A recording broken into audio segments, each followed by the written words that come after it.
Deep in the mountains of the Amazon rainforest lives a bird so small, yet so unbelievably loud, the white bellbird.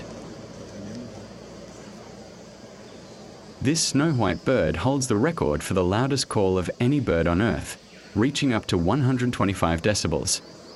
That's louder than a chainsaw, and almost as loud as a jet engine. The male bellbird uses this deafening call to attract females, but here's the wild part. He often sings just a few inches away from her face.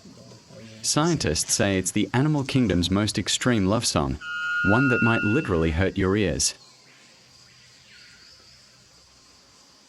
With its pure white feathers and long black wattle hanging from its beak, the white bellbird looks as striking as it sounds. Would you dare stand next to this bird when it sings?